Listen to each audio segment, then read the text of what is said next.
You're listening to a portion of our conversation from episode 275, featuring the Jurassic Wire with myself, Brad Jost, and co-host Aaron Beyer. If you want to hear the full conversation, download the episode on Spotify, Apple Podcasts, Amazon Music, Google Podcasts, or wherever else you listen to your shows. Today we discuss a recent addition to Universal Orlando's Raptor Encounter, and we take a deep dive into a Q video from the brand new Jurassic World VelociCoaster, also at Universal Orlando's Islands of Adventure. As always, be sure to let us know what you think, and of course, we hope you enjoy it. All right, let's talk Jurassic into theme parks. Hey, all right, so we're gonna move over to Universal Orlando. So they just revealed a brand new member of the team. They've got Bravo, Velociraptor out there at the Raptor Encounter. Typically, it was just blue. You know, years ago they had some other random raptors that didn't really look all that great, but it was still a fun encounter. Then they upgraded to blue, and now they have some babies. I think there's like one baby there at this park, and now we've got Bravo as well. So I'm assuming, you know, this will make it.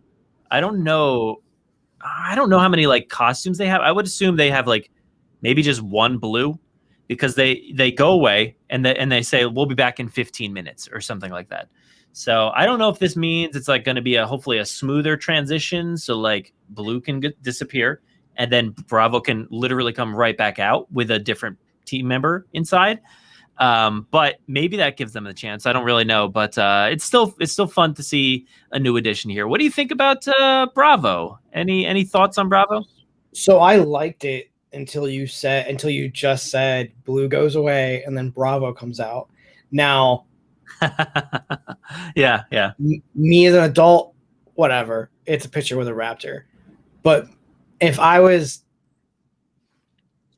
let's say, my big Jurassic years as a kid, 7 to 11, if I'm waiting in line and blue goes away and Bravo comes out, no. You go ahead. You go ahead of me. I'll wait. Wait. Yeah, why not do two blues? That doesn't make any sense. Blue goes away and then comes back 30 seconds later, like, yeah, I don't know. with a different guy in a suit. Like, why Bravo? And if you're gonna do a different Raptor, why not one of the other three? Are they dead in this canonical experience of Jurassic World Universal? And they're literally right across the street at the VelociCoaster. They're all are in there, so they're still alive at this point. Okay, so then why not a tiger stripe raptor or a classic? It's just weird. I don't know. Like, we just made one up, like Mattel. Like, what is this? Is this Alan Grant assortment pack raptor? Like, is that what this is? I think it looks good. Like, it looks really good. I'm just crapping on it. Like, great. It's fine. I know. I'm just being me. It looks good, but I had that same thought that you did.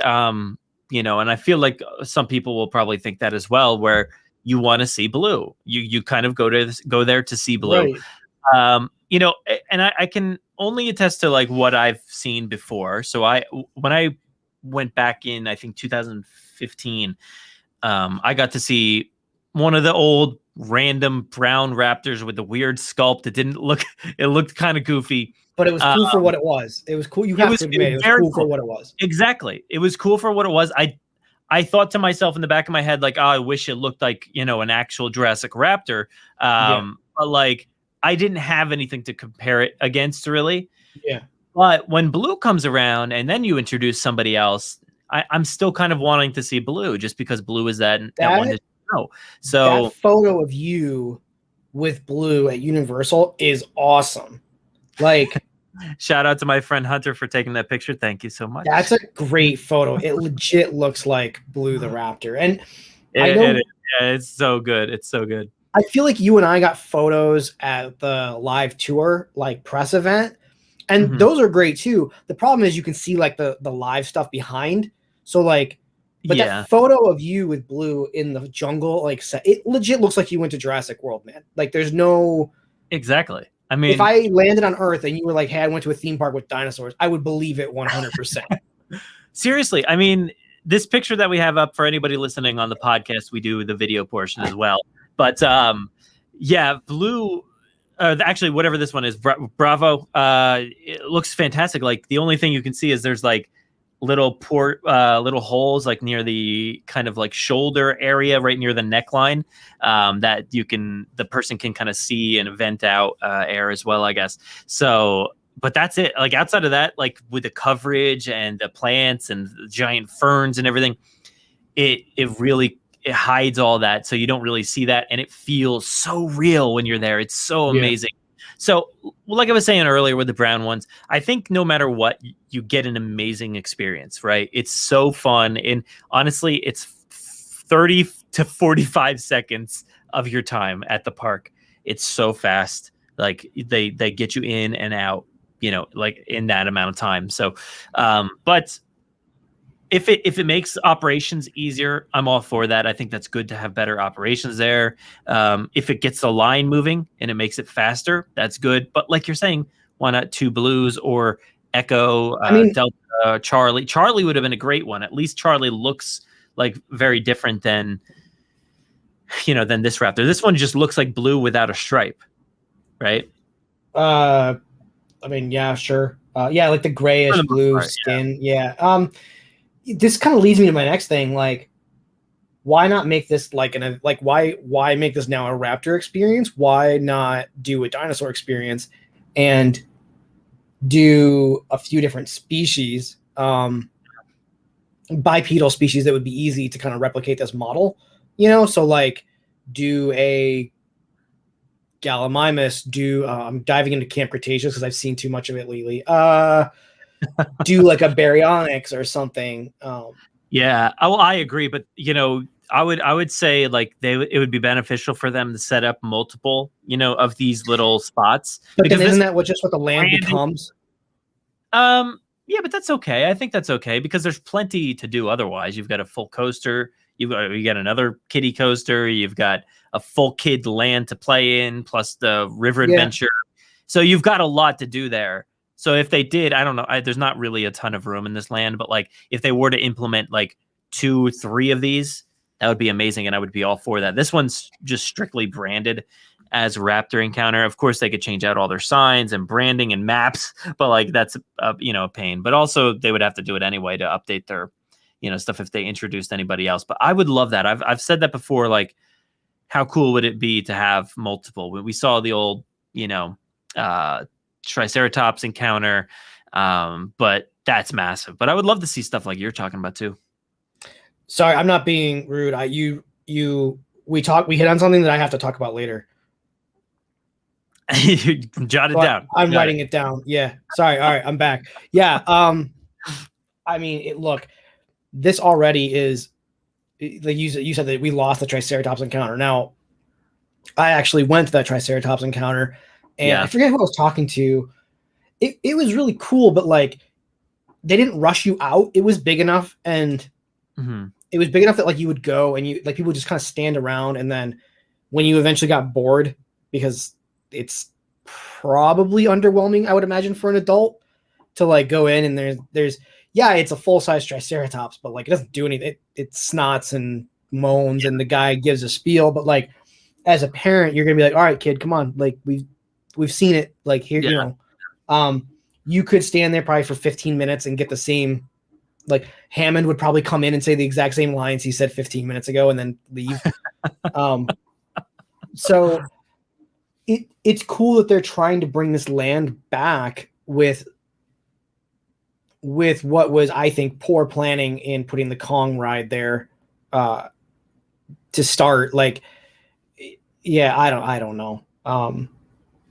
It's cool. I think it's cool though, but I don't know. But let's move on to the next point because we still have more theme park stuff, and it's still Raptor talk. So we'll continue it on because we're gonna see. I don't know if we'll really see him, but we'll hear him talk about it. And we have some. This is from Attractions Magazine has a video from the queue of VelociCoaster, and that queue. So I'm going to play this. If you don't want to see anything from VelociCoaster, you can skip this video or skip this portion of the podcast. But it's a quick little clip here. I want to run through it and just kind of pause and talk about it for a bit because it's so much fun. Inside the queue, there is like a BD Wong, Dr. Wu one as well. I haven't really actually looked into that too much. And there is another one as well, which I won't spoil too much. But this one's fun because it actually showcases like you'll see. It showcases a bit of the land, and it showcases like some stuff that we've actually talked about. I remember we talked about it. I think we talked. Oh no, you know what? It was a live stream I did where we were talking about Owen and like him being at the launch of this attraction where the vehicle launches out of the tunnel and goes off, on its adventure. And I remember hearing Owen through some like video that people were taking in the park. You could like hear him in the background, and it sounded like he's like, "All right, guys, let's go. Go ahead, Raptors," or whatever. So I was thinking to myself, like, how does that make sense? Like, I feel like Owen would not be up for that challenge at all. I feel like he would hate the idea of this entire thing. Wait, so does he like this roller coaster? No, we're gonna get into that. Okay, because that's not his character. Exactly. Like I was thinking, like, how does that make sense? He doesn't seem like the guy that would be into this and be doing that. So I feel like he would be begrudgingly doing this. And as we can see here in a minute, he's definitely not into the idea. So let's click play here and take a listen. Hello, everyone. My name is Claire Dern. So look at this. First off, you've got a control center here, which actually in the attraction, there's like a tower on top of part of the show building, and it looks like a Raptor control tower, and this simulates that, and you can actually see. It's not just a picture of the attraction outside. It's actually like a video, and you can see the coaster zooming by, and there's actually like you see the like different parts of the park in the background. Wait, so it's a live footage? This is live footage. Yeah, this is like, well, like I don't know. This I'm not gonna, that tower is not here. Like this is not the real tower. No, I know, but like so the footage of the roller coaster, did they somehow impose like comp in? Is it somehow comping in live footage from outside, or do you think it's just like? I think it's probably they just set up a camera on top of the building and then just shot this stuff and then added it to green screens or video backdrops behind. Okay, so this is not like ever going to show like weather like the Mosasaur is supposed to show. It does. That's what I've heard. That's cool. So it changes between day and night at least. So I don't know about the weather, but at least day and night, so you get to see, the appropriate time. That's legit. Cool. But this is great. She looks like Claire. Operations manager. Yeah, let's pause real quick. She looks like Claire. So you telling me Claire Deering wears the same outfit every day? Like this is her. Yeah, I know. She's right? She's like Doug Funny. She opens her closet and she has 10 of these. I feel like there's slight differences maybe in this outfit. It doesn't look exactly the same, but it looks the same. Like she does whip out the closet, and it's like just. But I feel that way about every character. Like I feel like we've talked about that with like Muldoon, right? Whether it was like his attire or was it a park attire? Like somebody like John Hammond gave him Muldoon, you got to wear this, and like I don't believe that Claire even wears white every day to work. Like I believe that she went to work on that day wearing white, and hey, it just happens to be the same color as John Hammond. But like. That's so weird. Okay, sure. Like, all right. Yeah, it's funny, but that's what she's wearing, and it's identifiable at least. So I mean, look, if she had an action figure from Jurassic World that wasn't wearing this costume, I'd be very upset. So, here we go. The limits of our animal encounters. The message was clear. More teeth. Today. You'll experience the thrill of the hunt. So you see the coaster was just flying by. That's cool. Awesome. With nobody in it? Yeah, no, I guess they were just testing it that day. So early footage. Evolution of our carnivore experience. Actually, sorry, I would keep pausing. This thing is super annoying for the audio, but you'll love this, I know. But when you look at the desk back there, you can actually see the Pachyrhinosaurus from Mattel, a Triceratops from Mattel, and then you got a baby T-Rex and a Protoceratops from Mattel, all on the desk, and that's pretty fantastic, right? I'm sure you can go buy them for $80 at the gift shop too. Oh yeah, you can definitely buy them for a hefty price there. And you also do see like there is like a model of the vehicle that's right on the desk as well in front of one of the workers.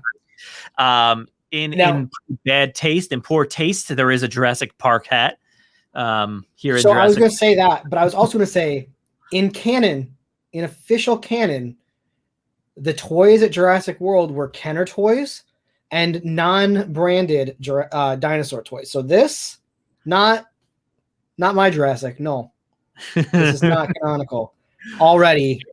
There's a lot of random stuff in the films that you can see. Maybe there's some stuff like this, but not these ones. But another nice touch I was going to interrupt with, and then I talked about the toys.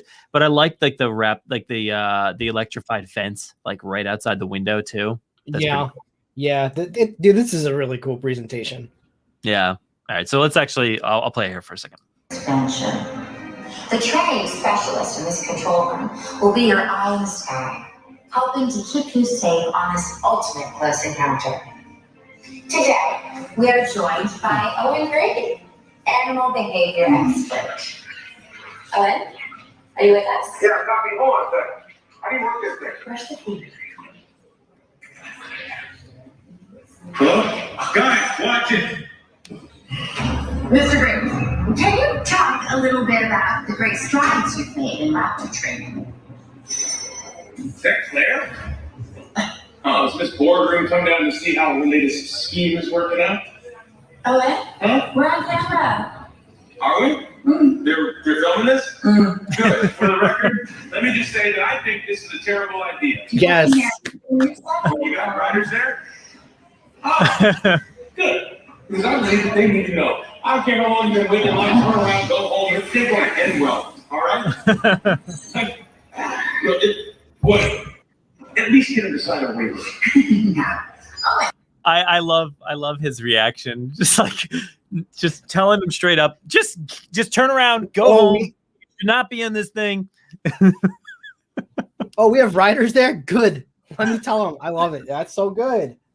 I love how like it feels like really spur of the moment. Like he did this kind of like ad-libbed a lot of it because he's like, oh, this is happening. We're on now.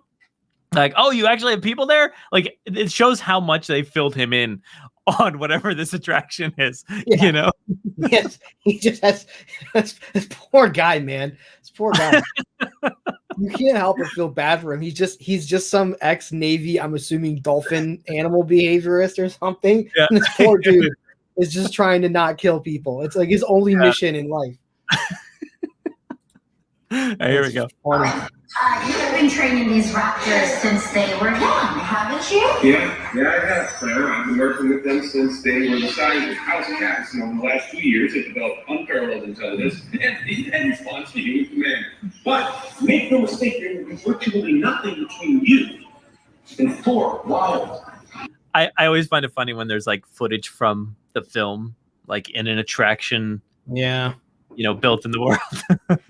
You know what's really sad about that too? It's like this would be not expensive to create new footage. Like, yeah, which is such a bummer. Well, there is plenty of that elsewhere in the attraction. There are these. Actually, it's like a really, really cool illusion effect kind of thing where you're in the queue and there's these windows that look into the launch tunnel. And you actually see the coasters zoom by. You see the real coaster zoom by. But also somehow like laid on top of that is the velociraptors. And they do like run by. They look into your windows and see you. So like they do have like new animations of them. But they didn't use it here. So, but I can't blame them. It's not like, you don't see videos or anything. But yeah. Actually, I think in that other one you do. But in the Fallen Kingdom stuff. But yeah, let's move on here. Hungry. Anxious. Now I brought you something quick. It's falling on deaf ears. They say it's below my pay grade. So Good luck. Owen. Oh, everyone, there's nothing to worry about. Hey, guys, knock it off. Right now. What are you doing? Whoa. No.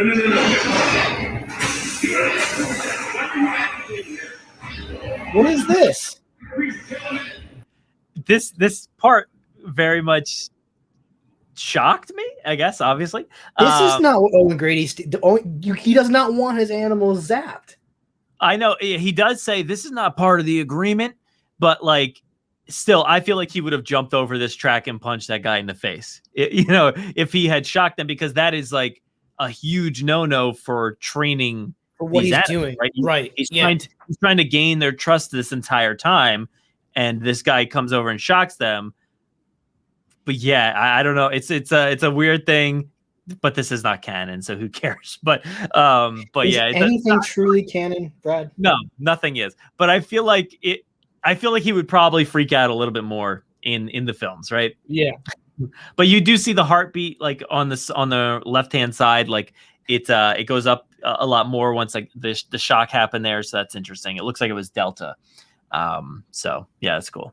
All right, cool. Okay, Claire, this is insane. Everything is completely under control. What? No, it's not. So, Mr. Grady, what can the guests expect? Well, every second you're out here, you're going to be at risk. Yeah, I mean, you'll be going fast, but it doesn't matter because there's really no overestimating a raptor. They're quicker than you realize, Claire. They're quicker than she realizes. They're incredible problem solvers. They know reaching this paddock, Claire. It's just a matter of time before one of these raptors. Probably enough information. Okay. Well, we'll check in with you, unfortunate people, when you reach raptor behind me. Okay? The pack is going to be waiting on either side. And as you can see, they're a little fired up right now because they haven't been fed. And unfortunately, they've prevented you. It's all part of the experience, isn't that right? All right. Oh, good. Well, then, when the gate's open, I guess the hunt is on. Hands, arms, feet, keep them in the vehicle with any luck you still have fingers and toes before you exit through the gift shop. Thank you so much, Mr. Grady. That's so good. Raptors are dangerous. They say put a roller coaster in a paddock. What could go wrong? I just love the sarcasm, and he's just laying it on so thick. It feels like Owen, but it also feels like a mix of like his Lego character too, like how like just outlandish that character is. But I love it. It's so funny. He's so relatable because he's doing what he deems important work, and just corporate just getting in his way every step of the way. Like, why am I here? You all want to die? Go ahead. Just y'all can die. Well, like I'm done. He gives up. He gives up, and then just says the spiel that they wanted him to say. He's like, "Okay, go ahead, just go. Right. Put your arms in the vehicle at all times." Hopefully, you have toes by the end of this. I love it. Funny. There's a little bit more, I think, here. So yeah, let's do it. To ensure your journey is as safe as it is thrilling, Jurassic World, in partnership with InGen Security Technology, is proud to present your innovative ride vehicle. This open-air experience is made possible by the infrared sensors here in your headrest. Equipped with cutting-edge security technology and engineered with a reinforced carbon fiber body, this vehicle enables you to travel in complete safety. Once you are boarded, we will prepare the dispatch and safety critical checks. Thank you, and enjoy this exciting experience. So let me ask you this, because you're a big ride enthusiast. Why do these? Because I grew up going to Cedar Point, and at Cedar Point it was like there was none of this. There was none of this. You wait in a dead, terribly hot line, and you just wait to get in your car, and you hope you don't die, right? But why do all these presentations? Because I feel like Dinosaur does it at Disney. I feel like a bunch of other big coasters do it with stories behind them, like Hulk. Why? Excuse me. Why do they insist on needing to tell you a fake story about the car and then always show you the car with like X-ray vision? Like, what is that, like a ride thing? Is that like are you getting some kind of science out of that? Like, because I think it's really goofy, but like, are there ride enthusiasts that want to see this information? because it's all fake. It's not real. Yeah.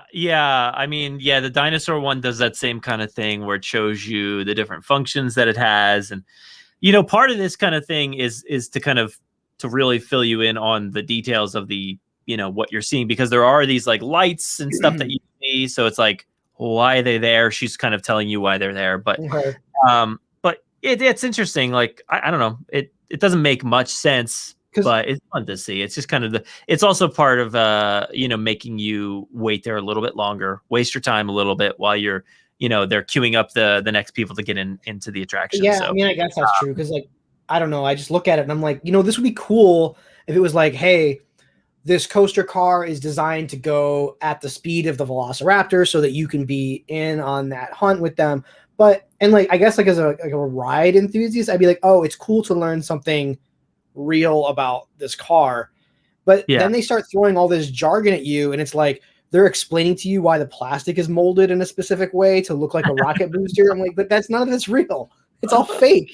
Well, yeah, I mean, I guess in this case, like this attraction needs a lot of explaining, right? Like, why is there a coaster that goes through? But does it? Raptor Paddock? Does it though? It does. No, because I've been to the SeaWorld water park out there, Aquatica, I want to say. Yeah, and there's a water slide that goes through a dolphin tank. It's cool. There's like, you don't need to explain anything more than you're going to do this because it's cool. A dolphin's not going to jump out of the water and eat you. But either is like, I mean, if you're going to Jurassic World, either is a raptor supposedly, right? Like, in this case, that's literally going through the raptor paddock. So like, that's a terrible idea. And she has to explain why. You're not protected. No, you're in this vehicle. This is a terrible design ride. This is awful. Okay. But fair. You could see like Ms. Ronnie being like, yeah, just throw it in there. That would be really cool. Let's have a raptor roller coaster go straight through the paddock. Good idea. And Owen's like, no, that's a terrible idea. Let's not do that, please. But they have to explain it somehow, Fair. It works for me. But that was that. I had a lot of fun with that video. I thought it was pretty cool and fun to listen to. I think Bryce killed it. She looks and sounds like Claire, and it's also feels very like like I'm presenting something for an attraction. It feels real. It feels really good. She did a great job there, and just the set decoration, everything about what they did in this video was fantastic. And to put Owen into like a launch tunnel was pretty cool too. I don't know if like how they did this, if it was just like all green screen and they just probably just overlaid this or something, but no, they probably set up for a day, and I mean, I don't know. I don't think they brought him down to Orlando to film this, but no. But look at this. This is. It could be anywhere, This is just like a track for a camera that he's like, oh, I'm like hovering over it as if you can see me. Like it's just a track for a camera. They probably got this. They probably got this designed or pre-built somewhere. I mean, why not fly him? Yeah. They fly these guys to Georgia to shoot these Marvel movies all the time. Like, why not? This is part of being an actor now, is you live in LA to do your auditions, but you don't shoot like anything in LA. It's all shot in other states. Yeah. Well, they nailed it. They did a great job. And there's so many other elements, but I just wanted to focus on that video today. But yeah, I think that brings us to the end of theme parks for Jurassic. So that's freaking awesome. Next, I was not excited about this. I'm really excited about this line. I want to stand in this line. Yeah, there's a lot of really cool, fun things. But next up, I did want to talk about